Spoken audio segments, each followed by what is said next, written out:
Hello everyone, and welcome back. It's the Heziel here, and today I'll be reacting to Abuse and Angron Tale, the Warhammer 40K audio, written by Stephen Duxbury, I hope I pronounced that properly, and narrated by a Vox in the Void. This one was requested, and I am certainly looking forward to getting into this. I've actually reacted to quite a few things about the world leaders and I've been warming up to them. Don't let the changer of ways know that, because as I would not like to try my luck with about seeing whether or not I can be turned into a chaos spawn. And as always, I highly recommend that you check out Vox in the Void's channel. He does excellent work with his narrations. And without further ado, let us get into the story. Oh, and also, as always, there'll be a link to the original video in the description box below. Also, if you're interested, there'll be a link to the Discord, in case want to hang out with other people there and stuff. It also makes it easier for me to get to take your requests.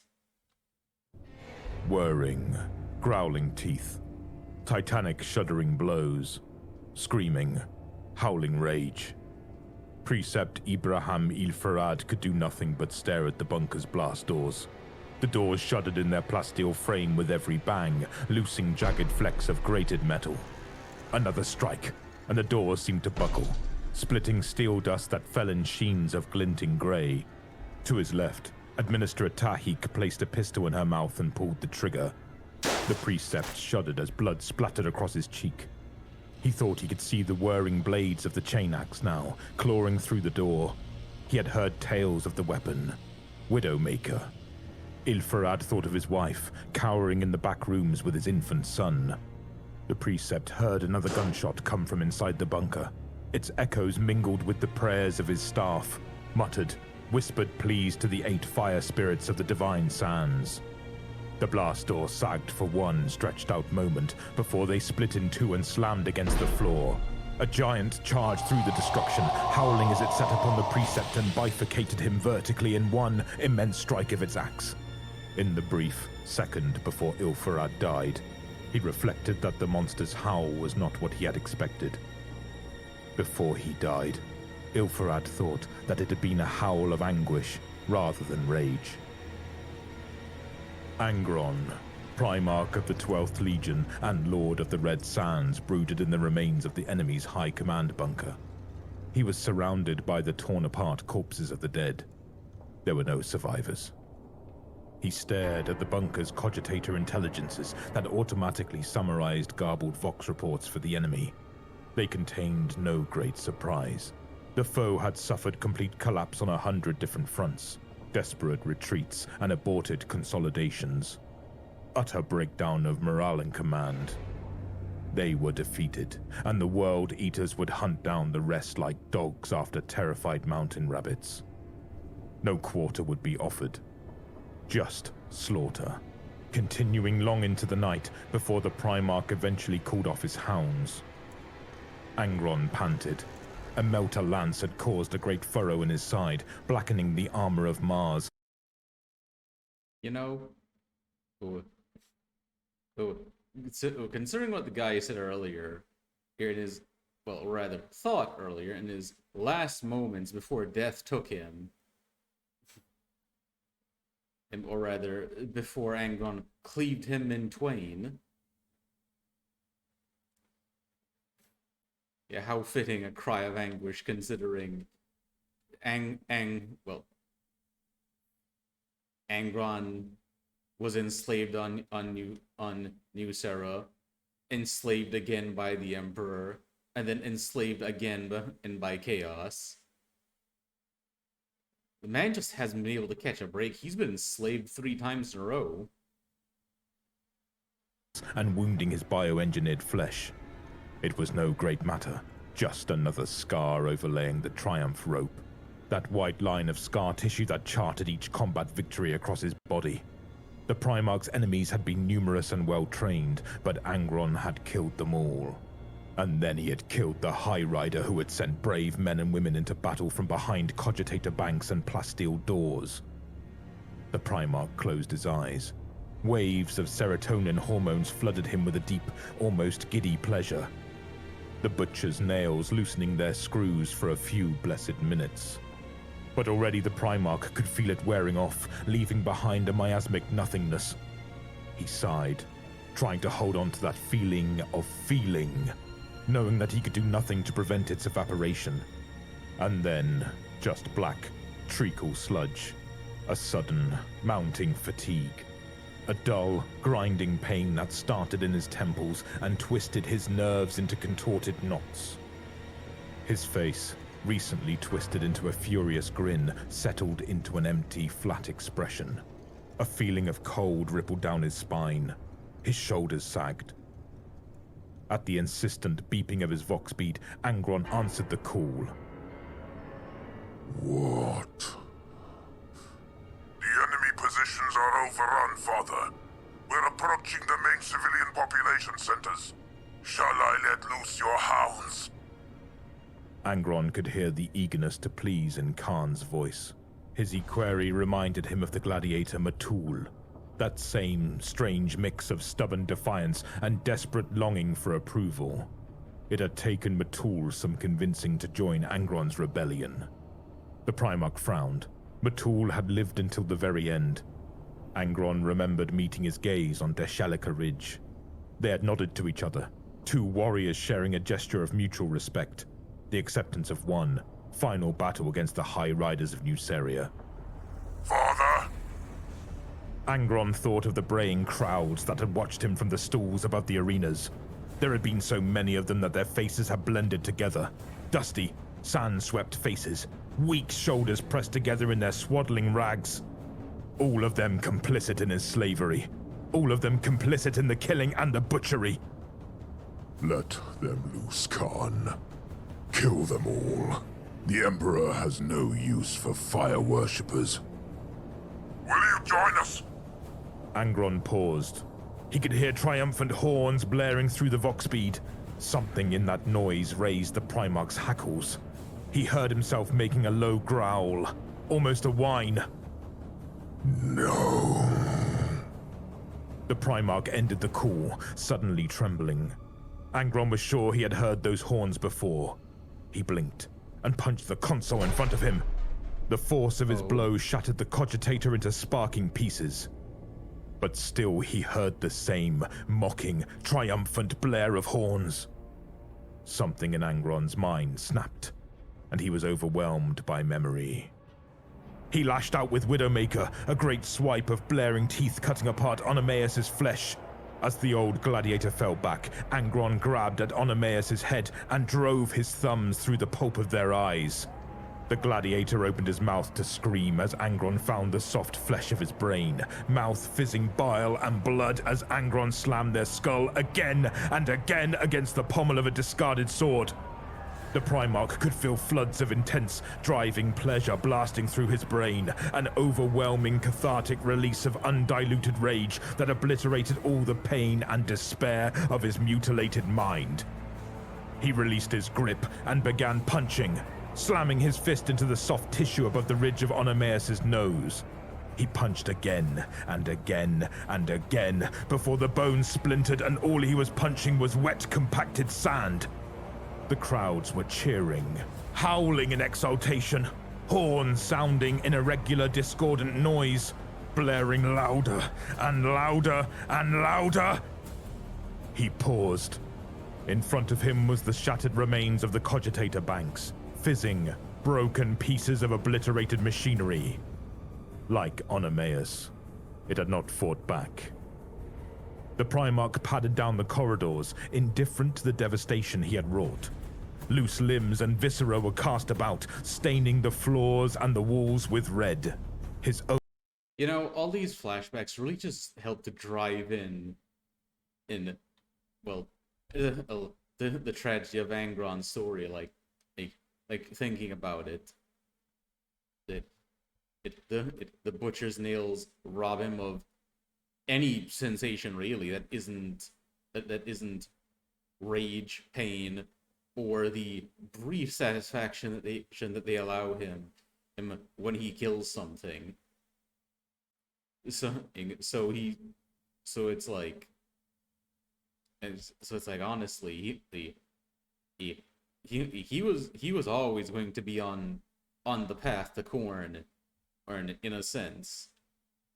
Oh well, were it not for Lorgar, he would have been able to die and finally be released from his suffering. I suppose that's just one more reason to despise Lorgar. But also, the whole that whole thing of in the previous flashback, like the mention of that other gladiator, the two of them regarded each other with mutual respect, and in a way, it sounds like Angron was actually able to take some amount of pleasure in that. You know, being among someone who could be considered a peer in some way, and how and how oh well I, and well when you consider that, or how that gladiator joined him in the rebellion that the emperor, or granted, Angron would have never been successful in the rebellion, but he would have fought with honor, to the very end. And by pulling him out of there, the emperor made Angron a coward, forced him not to take part in the fight, pulled him out, but kept him from going back, and everyone who once followed him felt abandoned by him, and he gained a reputation on Nuceria as a traitor for leaving his fellow rebels to die. And just the effect that would have on someone who holds honor or in high regard like that. It's like Angron's just had such a rough just been dealt such a terrible hand repeatedly. It's like over and over. Own armor was repainted in arterial blood. When Angron glanced at the gore, he felt nothing but a dull stirring of nostalgia, the shadow of savage release. Just enough feeling to remind him that he barely felt anything at all. He slowly traveled back to the adamant resolve, taking a lonely shuttle ride through the planet's orbit. If he had cared to look, he would have seen the cities burning, the mile-wide plumes of black, choking smoke, the burn pits of mass graves. But he had seen such things before. Instead, he just stared at the floor, allowing his thoughts to sink into the sludging murk of his depressive soul. Acting on disassociated autopilot, Angron made his way to the apothecarian, allowing the bustling menials to carefully remove his damaged armor and tend to his wounds beneath. As the medics applied salves to his burns, the nails sang a song of slaughter and bloodshed. Angron imagined breaking the wrist of the one who placed gauze against his skin, throwing them through the medical gurneys, reaching for Widowmaker and killing them all, rampaging across his ship, slaying everything he found, maiming, ripping, tearing. Angron closed his eyes and breathed slow, deliberate breaths. He was loath to repress the only feeling he had left, but he did so anyway. He retired to his chambers early that night, finding no enthusiasm to join the victory feasts. He knew his legion would be hurt by his absence, but he could not bring himself to care. They were not his sons, no more than the Emperor was his father. His father had been named Onomaeus, and Angron had never wanted children of his own. He sat in the darkness, listening to the steady beats of his hearts and the... Oh yeah. Right. I had almost forgotten that whole thing where Onomaus, the gladiator, who had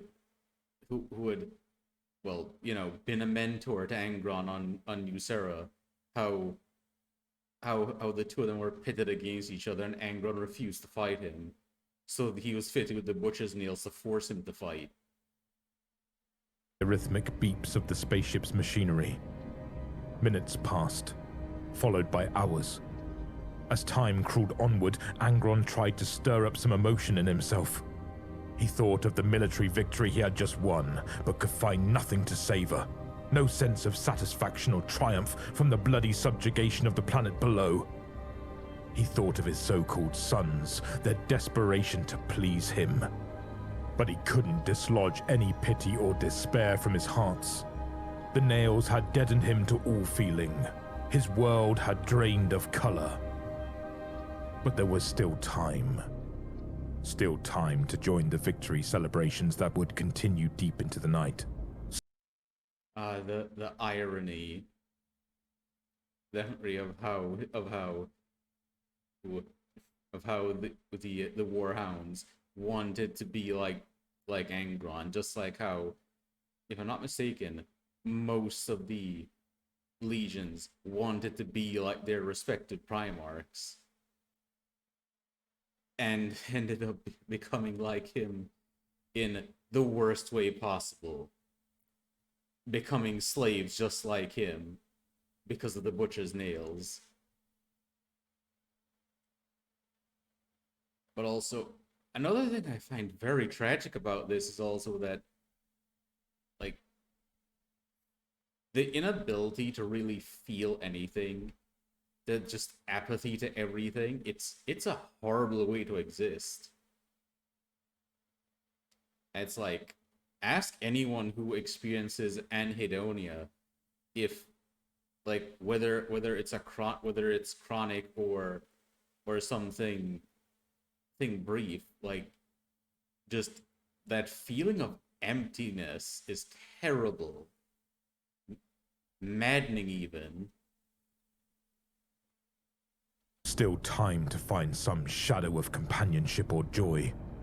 Angron willed himself to stand, to act, to do something, but the motivation never came. He sat there until he felt tired, and then he lay down on his bed and closed his eyes.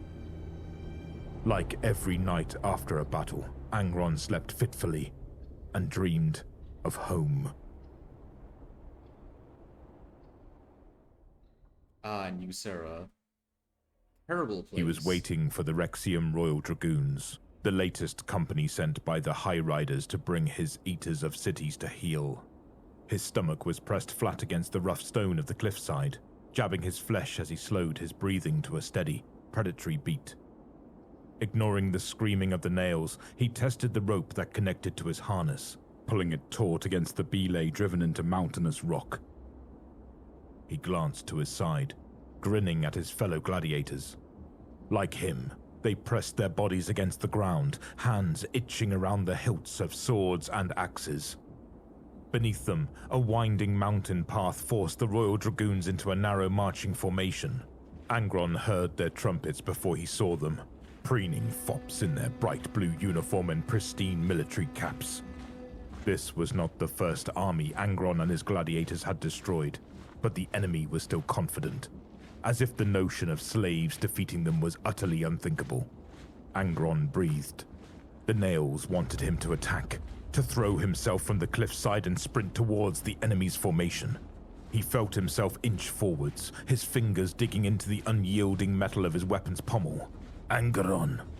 He blinked, glancing back to Hamat. The gladiator's face was a gnarled mess of tough scar tissue.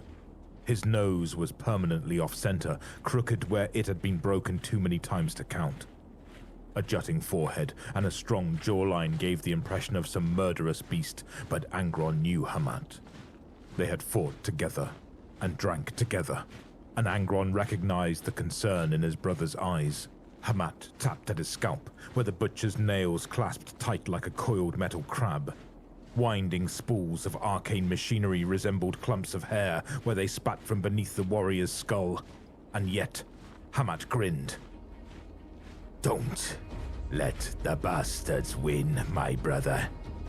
Angron nodded. He forced down the nail's influence and inched back into position. On the other side of the mountain path, an incline of loose scree and boulders hid the other half of Angron's force, clutching makeshift blades and scavenged lasguns. They crouched behind cover and held their nerve as the Royal Dragoons marched forwards.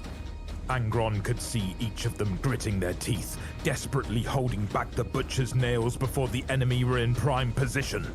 Angron knew it was only a matter of time before someone snapped, and bullets began to fly. You know, knowing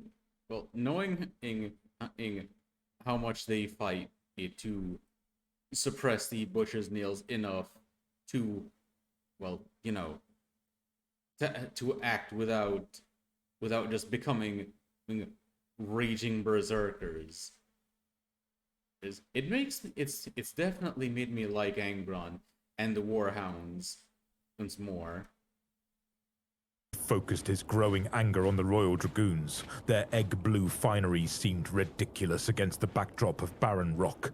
They marched in perfect time, lasgun cradled against their shoulders. So proud, so resplendent. None of these men or women had ever fought in the bloody sands of a gladiatorial pit. None of them had ever experienced real suffering apart from the tame, sanitized exertions of boot camp. The nails pulsed in Angron's head, a small flush of serotonin mingling sweetly with adrenaline waves. The temptation had become almost unbearable. Lasfire spat down at the formation, cutting down a dozen of the Royal Dragoons as the Eaters of Cities screamed in bloody exultation. A couple gladiators abandoned their cover and launched themselves at the soldiers, but the enemy was disciplined, even in the face of ambush. When a trumpet sounded, they turned in perfect formation, and a volley of fire left the two gladiators twitching on the ground. The rest of the ambushers scrambled up the rocky slope, lasfire snapping at their heels as they ducked and weaved from boulder to boulder. Wait. Angron growled. Wait. Having turned to face the ambush, the Royal Dragoons now had their back to the cliffs. They began to advance up the hill, their formation staggering as soldiers slipped and tripped over loose scree. They were too confident in their numbers, too confident in their equipment. They did not see the fleeing gladiators for what they were, only one stage in an elaborate trap.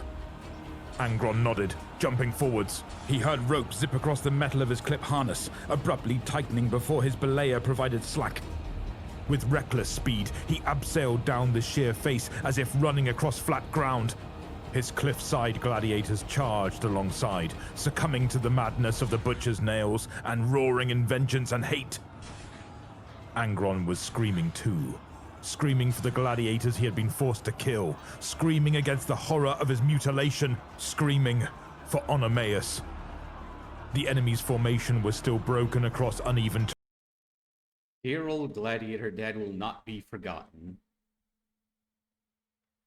Also, there's that saying about underestimating your enemy is often rewarded with a quick trip to the grave. It looks like the Royal Dragoons found that out the hard way. Sending them sliding and falling on the loose rock when they tried to turn to face the new threat. A few shots cracked past him, but Angron was upon the Royal Dragoons before they could unleash a full volley of fire. He drove his axe into the neck of the first man he reached, decapitating him in a wild swing. A mortal might have been unbalanced by such a reckless strike, but the iron sinews in Angron's arm snapped taut as he redirected his weapon. He hacked into the side of another soldier, and as they fell, he pounced forwards. He battered aside a bayonet thrust and cracked open a skull with a vertical chop. All around him, his Eaters of Cities smashed into the foe, a bloody, predatory claw ripping at a prey beast's exposed belly. The Royal Dragoons had been trained to perfection by 100 drills, but training did not prepare them for the hack and slash of close-quarter, gladiatorial combat. Angron screamed as he cut down another man, dodging the swipe of a power sword and punching the officer in the throat to prevent another attack. He felt the man's trachea fracture. Nonetheless, He followed up with an axe blow that severed the arm from the shoulder. Angron could feel the blood sticky and warm across his face, an intense, cathartic delight driving him to ever greater heights of aggression. He stamped hard on the man's chest and sought his next victim. The battle was over quickly. Already the enemy's morale was broken, and a bloody massacre was taking place. The surviving Royal Dragoons broke ranks, desperately trying to escape the melee, their pristine uniforms soiled with blood, dirt, and piss. The things that all these mentions of blood do to me. One fell to his knees before Angron, begging for mercy even as Angron took their head and slammed it against a rock. Another fled him, howling as Angron's axe buried into their back. Kill! Kill! Kill!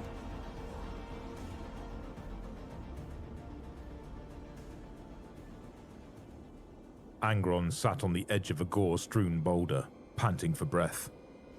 He was surrounded by hundreds of corpses.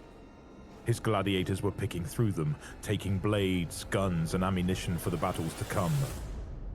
Angron could feel the hormones draining from his system, the dull ache of miasma reasserting itself over his mutilated mind. Hamat wandered up to him.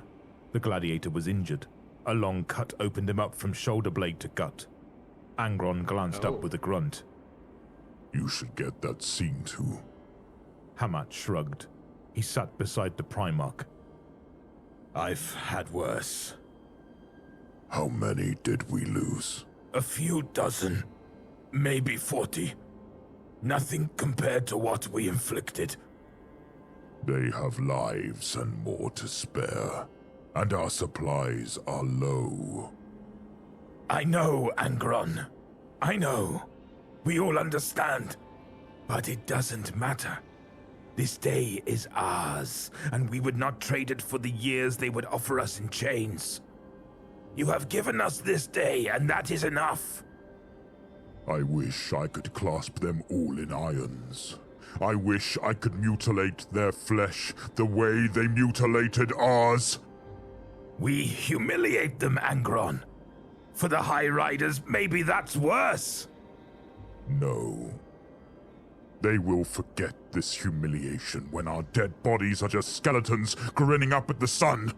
They will say we were fools. Let them say what they like. We choose freedom.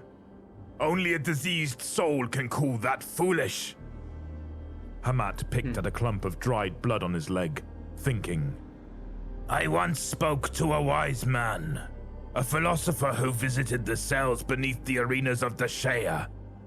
He said that the best revenge is to be unlike your enemy. Useless words. The man had the privilege of choice. We had no choice. We were forced to kill. Maybe. But still, I don't want to enslave them. I don't want to mutilate their brains. My revenge on them is to be the better man, despite everything they have done to us. Very philosophical, Hamat. But that's blood on your hands, and not all of it is yours. Hamat grinned in reply. I never said I'd let those bastards live, my brother. Angron woke with a start. He had torn the sheets off his bed. His covers were slick with sweat. Hamat was gone. Hamat had died 2 weeks later after the ambush, succumbing to infection. They had never had enough supplies, never enough food, never enough shelter, never enough medicine. They had been doomed from the start. The Primarch rose slowly. His huge shoulders sagged as a sigh rippled throughout his body. His back was a tapestry of scar tissue, knotted like taut rope. He had suffered wounds from every weapon known to humanity. Lasfire, bullets, bolts, blades, even artillery and orbital fire. Angron had suffered them all. He threw on a loose tunic, blind to the holes and rips in the coarse fabric, and stumbled from his quarters. It was late into the night cycle of the Adamant Resolve. and the corridors were silent but for the soft whir of machinery and the occasional groan of a disfigured menial servitor. Wait, so he's not aboard the Conqueror? Angron walked barefoot towards the command decks, hoping to meet no one. The floor grating was cold and sharp against the soles of his feet, a scintilla of pain sending an ice shudder down his back. The Primarch meandered, fighting the urge to return to his room and go back to bed. Everything felt so tiring, so tiresome. But Angron did not want to sleep. He did not want to dream once more of his stolen home. Father. Angron grunted at his equerry's greeting, not hiding his annoyance. Khan's shoulders tightened. He had a broad frame, muscular and powerful, but he still seemed small before his Primarch. Spots of blood still stained the Marine's white armor, souvenirs of the recent slaughter. Khan advanced, his stance aggressive and defiant. Angron smiled thinly. So many of his dogs would have retreated from Angron's displeasure, but not Khan, a disobedient hound. Out of all the whelps that called themselves his children, Khan irritated Angron least of all. You should have joined us in the slaughter, Father. It was a spectacle. I have seen butchery before, Khan. The Primarch noted the equerry's muscles tense, as if the Marine was about to pounce. What? Khan wrinkled his nose into a snarl. You should have been there. You should have celebrated the victory with us. You are supposed to be our commander. Oh, the dogs pine for scraps, do they?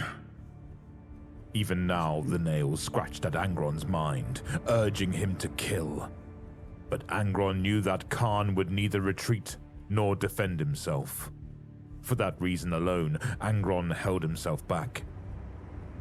When you named us your World Eaters, you committed yourself to lead us. What have we done but obey your commands and kill in your name? What have we done to dishonor or displease you? You displease me by your very nature, Khan. We... Yes. As them fawning over him and being willing to do anything he says without resistance. Or thoughts to the contrary. are made in your image. Perhaps that displeases me as well. That we are in your image. Or do you resent your own reflection? Both. I resent the Emperor's claim upon me as designer and maker, as if I am some instrument he has crafted for his own purpose. Well, that is exactly what Angron and all the Primarchs are. I resent my legion. These loyal dogs he has somehow bred from my seed, who have the audacity to call themselves my sons after the sterile rape of my flesh. I resent the explicitness of my purpose, the gene-forged strength of my limbs that steals the glory from my deeds and lays them at the feet of the so-called master of mankind. Who has need of masters, Khan? Dogs and slaves. Yes.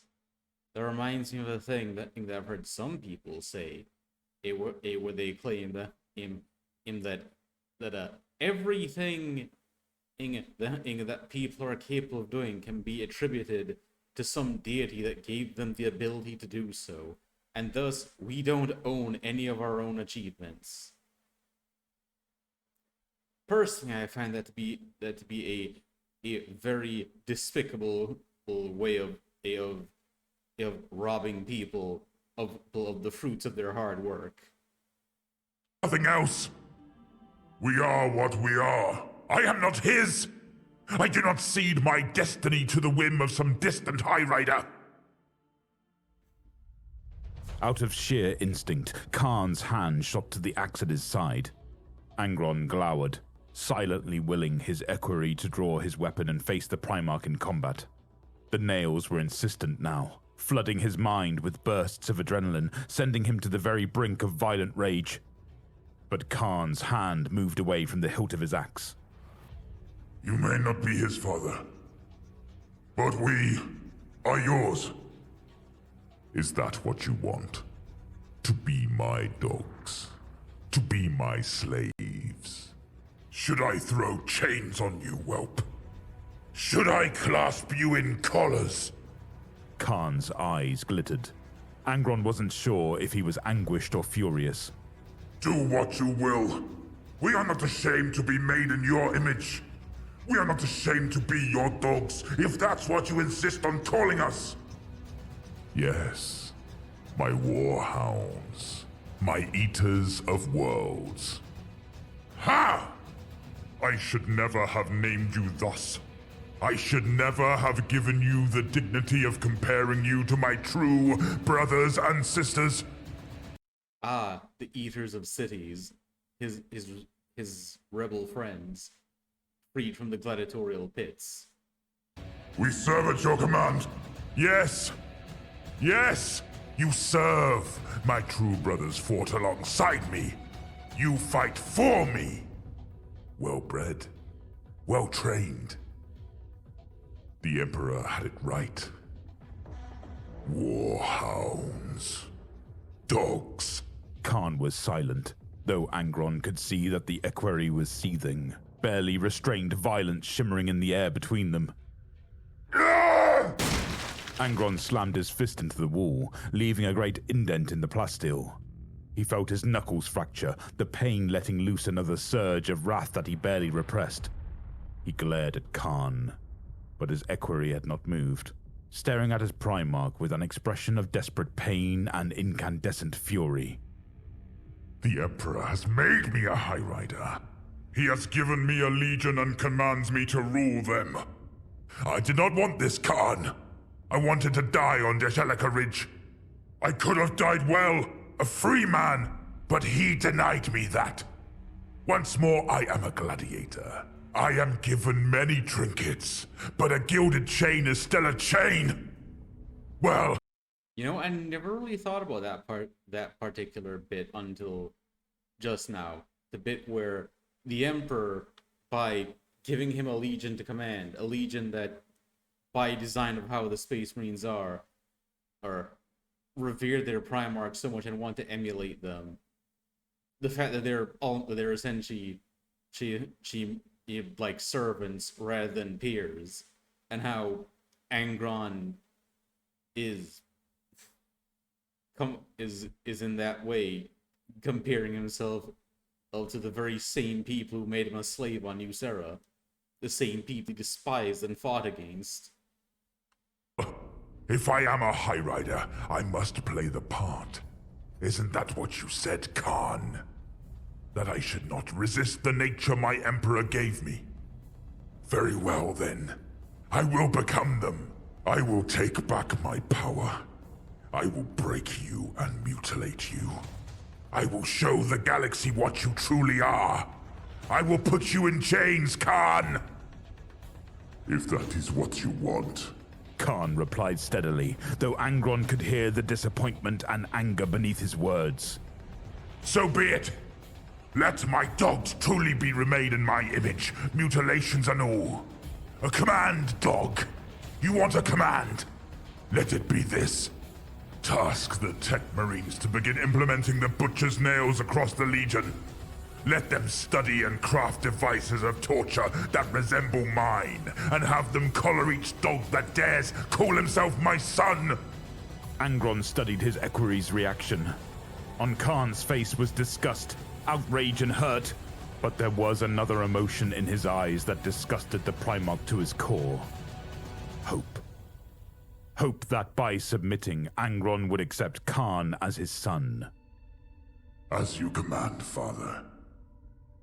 Angron waited until Khan had left him and buried his face in his hands.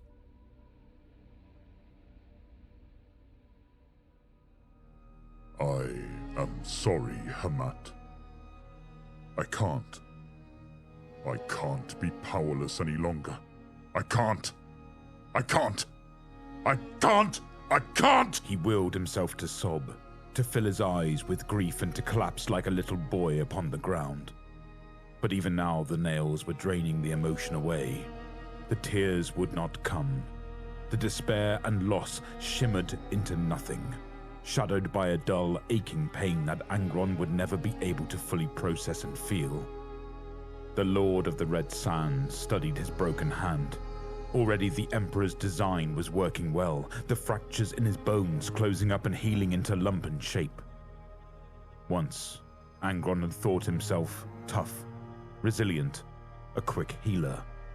But now he knew the truth. He flinched at the sound of horns in the distance. He did not know if the sound was real, but it felt real to him.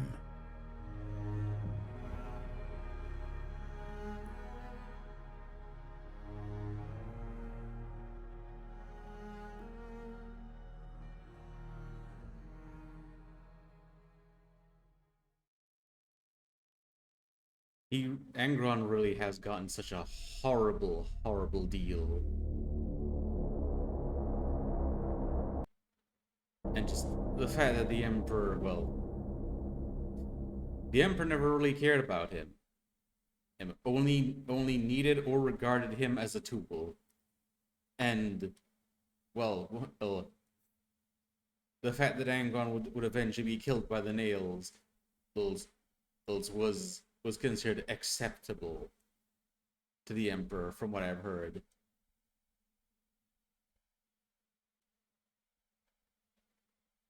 It's quite a sad story, and get to see things from Angron's point of view. It's very well written, I will say that, and Vox did an excellent job narrating it. But still, it's just it really adds more to the tragedy that is Angron's life. And when you consider that he's a demon Primarch of Khorne now, and that he still has the Butcher's nails in his head, even as the demon Primarch, even Ascension to demonhood couldn't get rid of them. Or perhaps because Khorne wouldn't get rid of them.